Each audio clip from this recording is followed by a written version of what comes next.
Hi, everyone. It's Tammy Warner with Aortic Hope. We're here to help connect people that are dealing with aortic disease, aortic dissection, aneurysms, also caregivers. So to help us help people in the community, please click like and share across all the boards of social media and here on YouTube, because that really helps us reach the people that are looking for us. So let's get started on Medical Monday. So Medical Monday. So we always look at medical, some kind of medical information that we can share with you on a Monday. And in Prevention Magazine, there was an article titled, "Here's the Exact Way to Organize All Your Health-Related Paperwork," written by Mary Grace Taylor. And she discusses the importance of staying on top of medical records, bills, insurance statements, and exactly how to do that. We know that our healthcare system is very fragmented, and managing the endless paperwork surrounding it can be and will be overwhelming. So there's a great article about how to track everything and which things to throw out.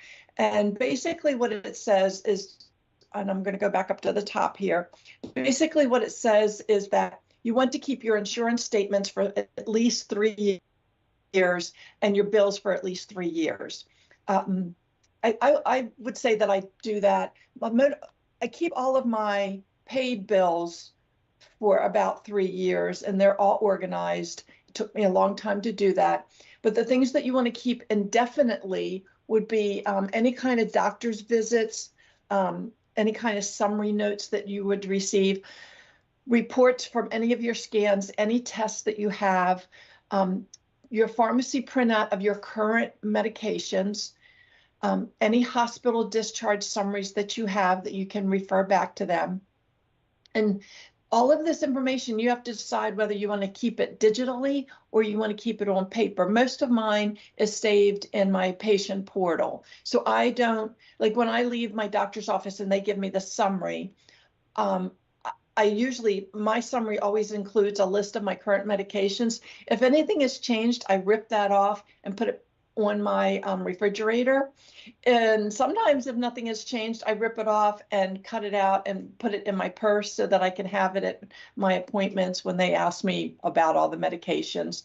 I always make sure I go in and read my doctor's notes, because sometimes what they said to me is different than what they wrote in their notes, or they misinterpret something that I said to them. And I will send them a quick little message and either asking for clarification about something that was said and then different in the notes, or that I understood differently, or information that I gave them that they did not put into the notes correctly.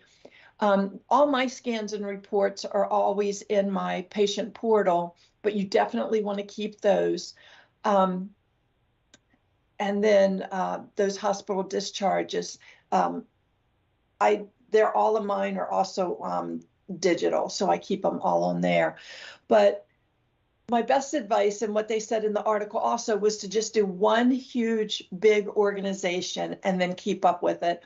And I remember mine started out on my dining room table. It was extremely overwhelming to me.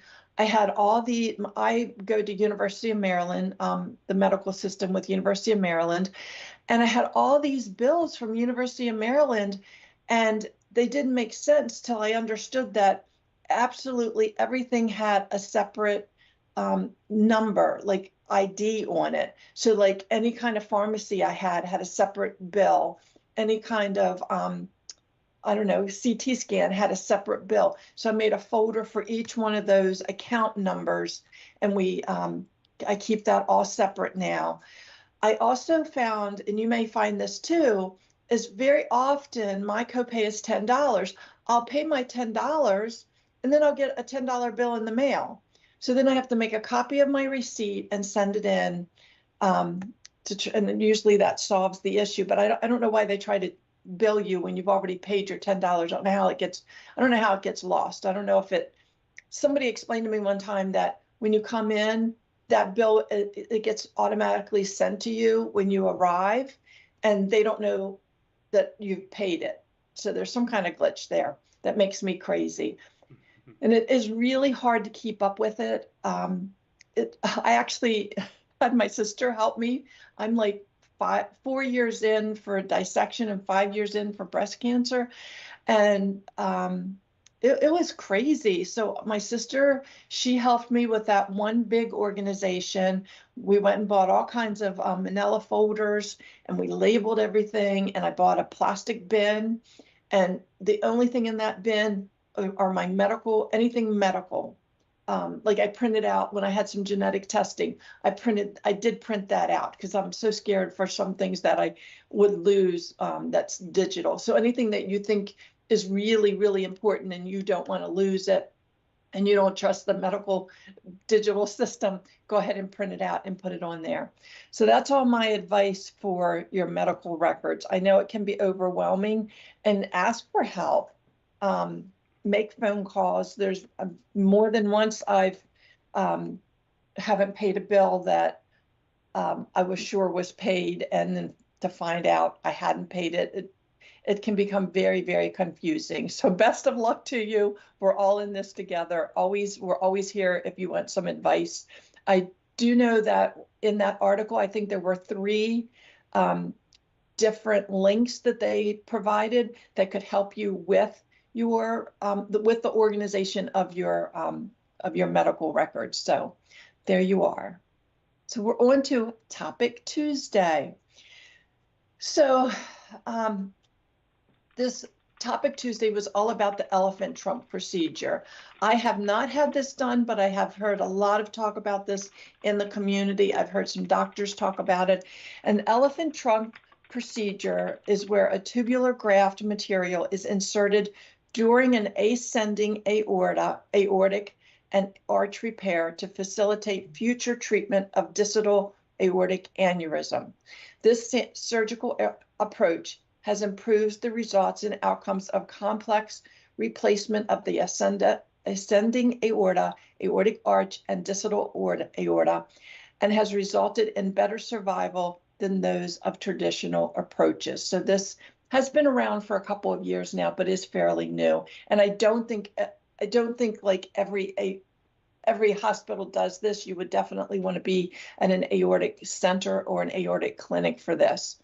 The indications would be that the elephant trunk approach is used when extensive thoracic aortic disease requires a 2-stage repair. So repair of the ascending aorta and the aortic arch, which is stage 1, followed by repair of the descending aorta with or without repair of the abdominal aorta, which would be stage 2.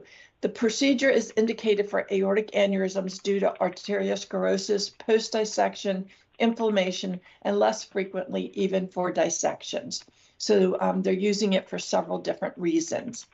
And it would be really important to ask your doctor why he is recommending the elephant trunk procedure, and it would probably be one of those reasons.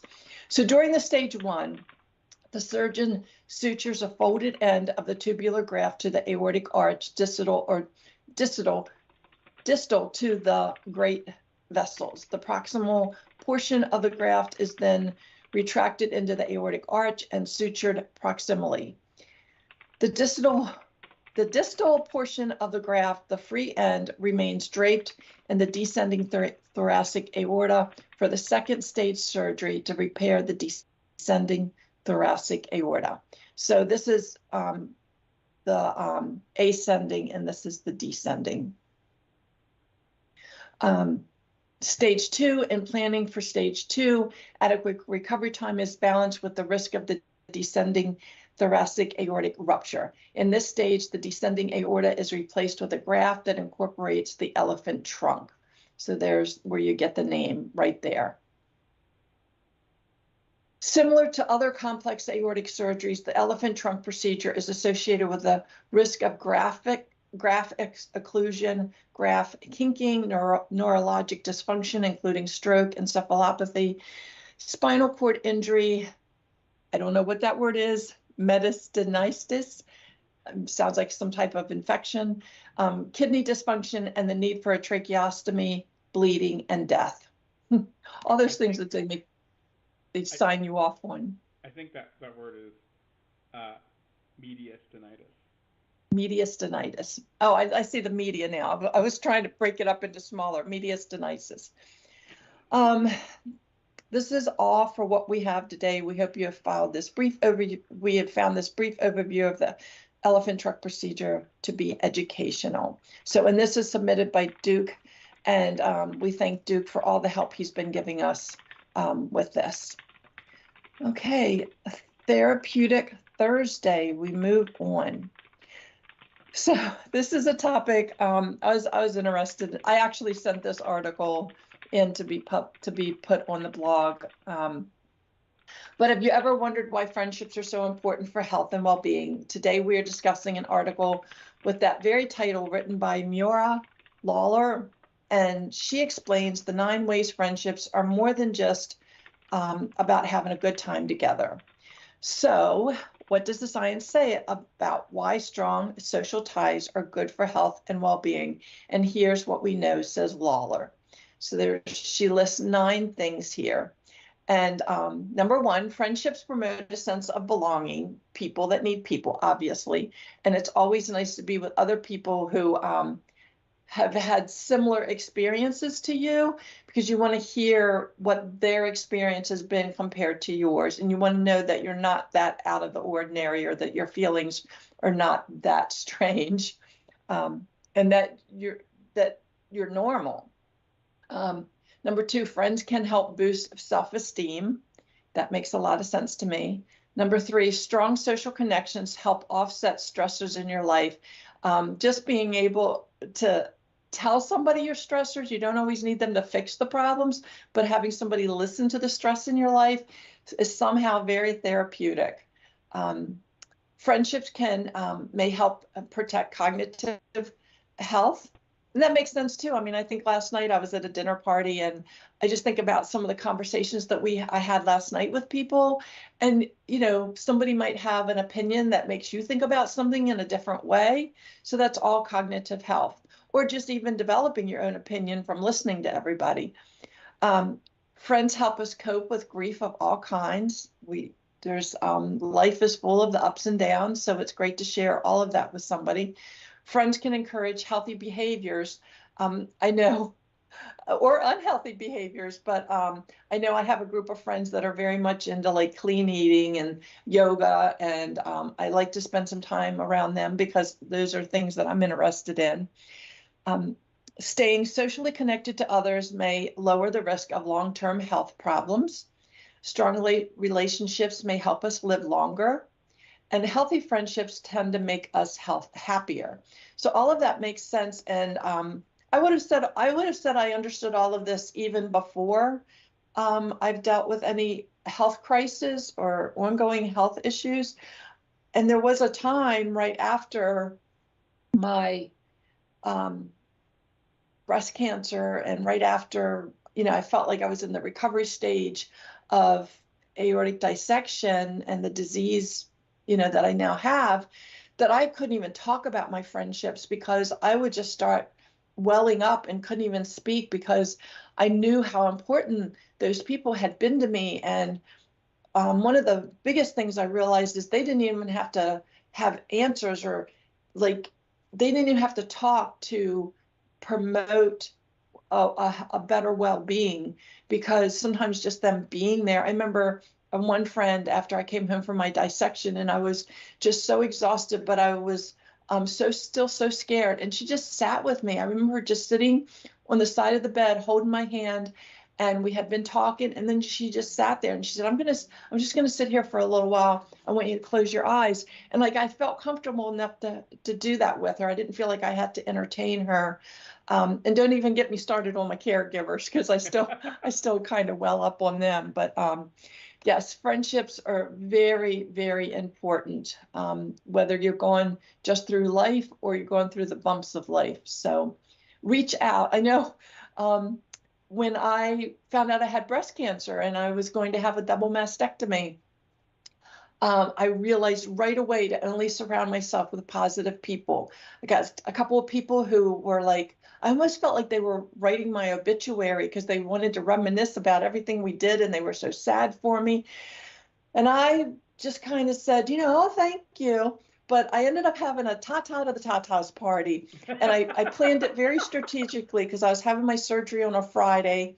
I knew that by Wednesday, I was going to be a nervous wreck. And I had my surgery in October that year. So I put a big pot of chili on the stove. My sister ordered this really funny cake. And we made up some funny t-shirts. And all my friends came after work. And we just had chili and laughed and made crazy jokes, very inappropriate jokes. And it got me through Thursday because I'd had a good time. I was in a good frame of mind. And by the time I went to the hospital on Friday morning, I had that positive mindset. And that all happened because of the friendships that I had and the people that showed up for me. So hold on. That don't just jump off. Let's say hi to Velda. She jumped in the chat. Hi, Velda. She's a friend.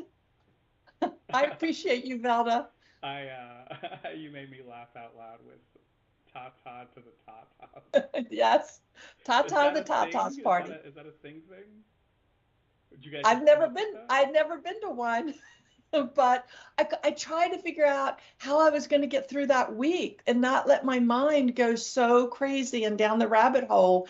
And I knew instinctively that if I had people around me that I knew cared about me, that I could joke with, that would understand the seriousness of it, but also hold me up and give me all the positive words that I needed, I knew that I could make it till Friday. At that time, I will say at that time, I understood the importance of friendship. I didn't understand the importance of how deep those friendships could be. And I definitely didn't understand how important the relationship with my caregivers was going to be. So that's a whole other topic, but really those two different things. And obviously my caregivers are also my friends. My mom's one of my very best friends. I can't go there. I'll start tearing up. But so let's go on to the next thing unless somebody has a question. No, that's good. I love the reinforcement of like getting rid of the Debbie Downers. Like you just yeah. I got one email that I said to my husband, I can't respond to this email. It literally looked like my obituary. And I said, I need you to respond and say that this is Keith, that was a mutual friend, another couple.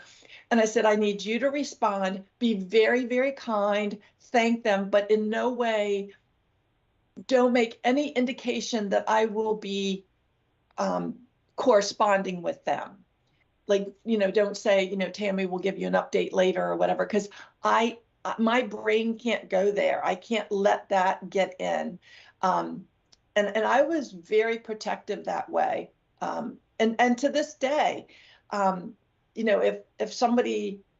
I feel like somebody either doesn't have my best interest at heart or they are trying to one up me on whatever, awful things have happened in their life, there's no give and take of, oh, I understand what happened to you. You must have felt the same way because this is what happened to me. That two-way street. But if it gets like, a game of I had it worse than you, I can't go there. Yeah. So and I did find people that did that. Yeah. I like that. Making sure that you're not one-upping each other. That's ridiculous. Yeah. It's not a game. I mean, life should be, you should go through life with people that care about you, not people that are trying to be better than you. But, and I feel like that can happen in your career. That can happen within your family dynamics. So it's just a life lesson, and it's just that how I learned the life lesson was through my illness. So. Okay, so talking about hope and joy, we have our 31 days of hope and joy. And on day one, so every day this month, we'll be asking a question that will help you reflect on the joy and hope in your life. And so the first question was, post your favorite GIF or meme having to do with the holidays. And I don't think if I I usually see all of these, and I don't think I saw that one, so I don't even know. Velda, did you post anything that day? There's a delay. Let's see if she gets to us. So, yeah. anybody post anything? No. Okay. And are these well, on the Facebook the open page or the private page? The private page. Okay. Okay. Yeah, I'm pretty sure. I don't know. I don't post them, so I don't know. It's one of the two. I feel like it's the private page though. Good. So I think let's see my favorite holiday meme is the Die Hard is a Christmas movie. That is a good one. Yes, I would have probably picked that one. So what happens is they pick a winner, a random winner every week, and then that person is going to win a prize at the end of every week. And I'm not sure what the prizes are. I should know. I was in that meeting. I should know what the prizes are, but because I'm not sending them out, I don't know what they are. But while we are talking about things being sent out, if your aortiversary happens to be in December, when I finish this today, I am going to Staples to buy my printer ink cartridge. I started to print all my labels today for my Hope Mail, and I need ink. So your Hope packages, your Hope Mail will be going out in the next 2 or 3 days. And this is the last of, for this year, we were sending out the squeeze ball, the stress ball, and the little round ice pack, the little heart ice pack. Those were the 2 Hope Mail aortiversary prizes.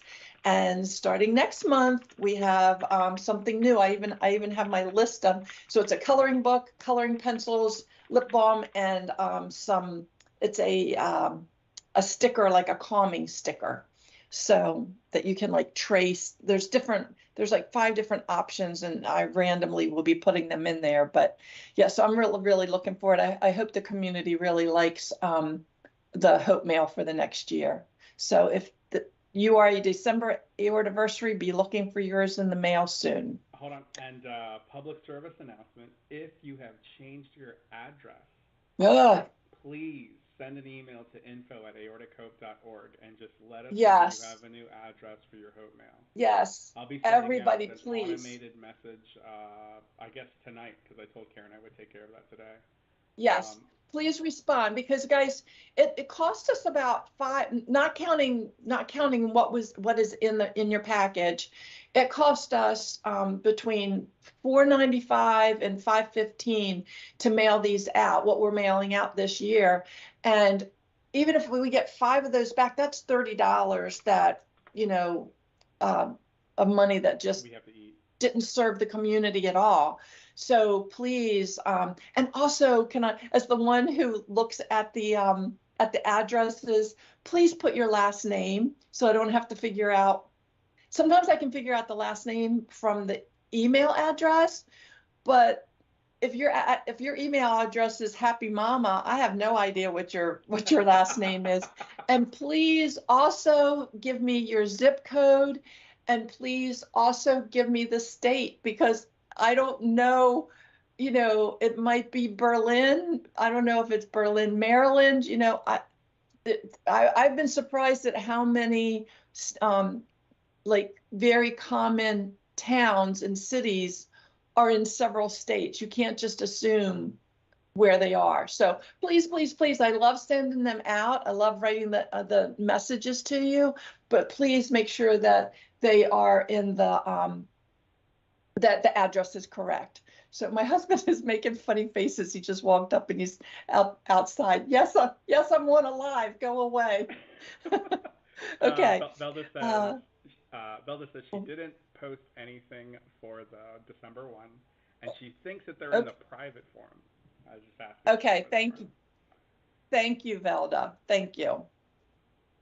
Okay, number 2.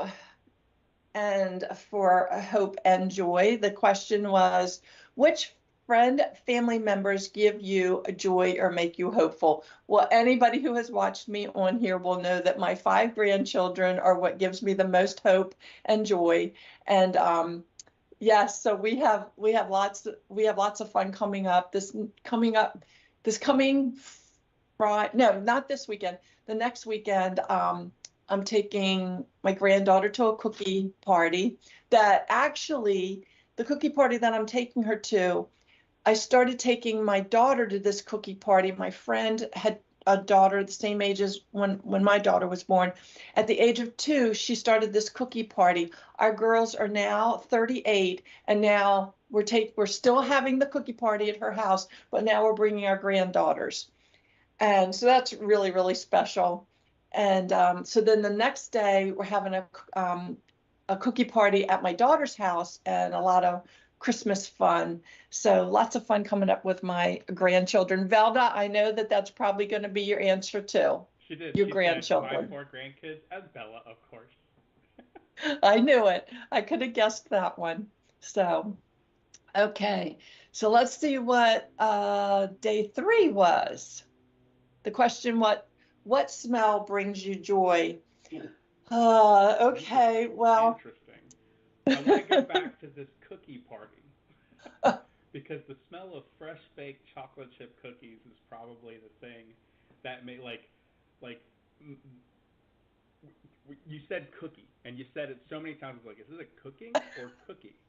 But then you were like, and then we're doing this over here, and I was like, this is definitely cookie.